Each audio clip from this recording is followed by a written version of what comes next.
Acceleration in one dimension. Acceleration. Displacement is a vector quantity that represents a change in position. An object moves from a location. If we have our coordinate system, that looks like this. We have the positive x direction here, and maybe we have x equals 0 here. -5 meters, 5, 10, 15. If an object moves from -5 meters out to a position of 15 meters, we get this displacement vector that is x final minus x initial, which we will write as delta x. That is a Greek capital delta. It just means change in. It will always mean final minus initial. So our displacement vector is going to be 15 meters minus -5 meters. Final position minus initial position equals 20 meters. That's displacement. It just shows us how we have moved. It's a vector quantity because in one dimension, its direction, all the information about its direction is indicated completely by the plus sign. This is a movement in the positive x direction, in the positive direction. Velocity is a vector quantity that represents the rate of change of that position with time.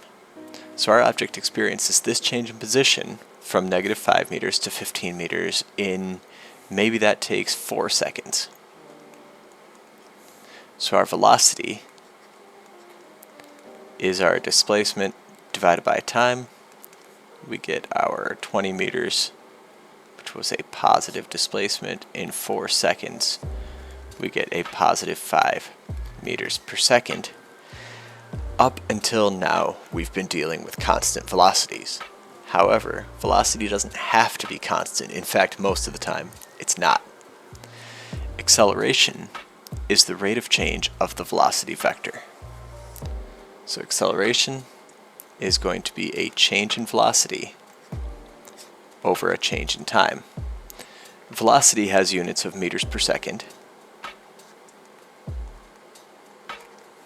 and we are dividing that by seconds, which means our acceleration vector is going to have units of meters per second squared.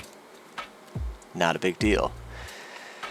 Acceleration is the rate of change of the velocity vector, so we get this delta v over delta t, or if you like, v final minus v initial over t, all as vectors.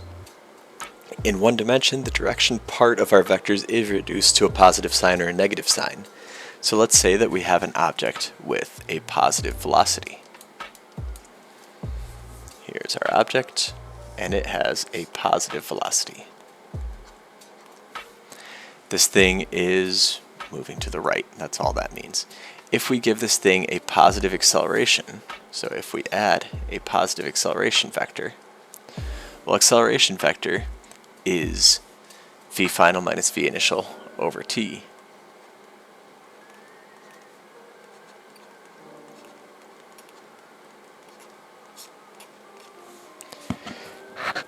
If this thing is a positive value,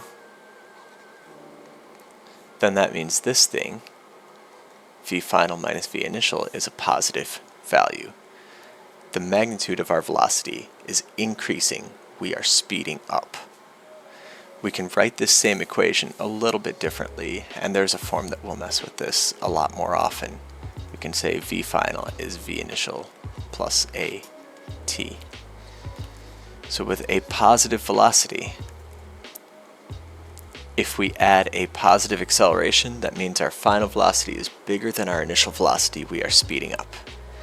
If we give this thing a negative acceleration, so let's do that in purple.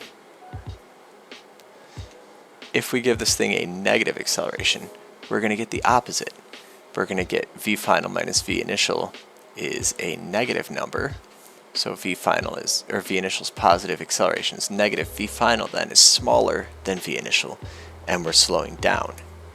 We could slow down to the point that we come to a stop, or we could even turn around and start heading in the opposite direction. And actually, let's take it that one step further. If we do get to a point where we turn around and start heading in the opposite direction, then our velocity vector points in the negative direction. Now, if I add an acceleration vector that points this way, that means I'm moving to the left and I'm getting a kick to the left. I'm going to be speeding up. I'm just moving in the negative direction. If my acceleration vector points to the right, I'm moving to the left, I'm getting a kick to the right. Now I'm slowing down. So we can draw kind of a broader conclusion and say, if our acceleration vector points in the same direction as our velocity, we'll speed up. If it points in the opposite direction, we'll slow down. We're going to look at how to do math with these in the next video. For right now, that's the idea of acceleration.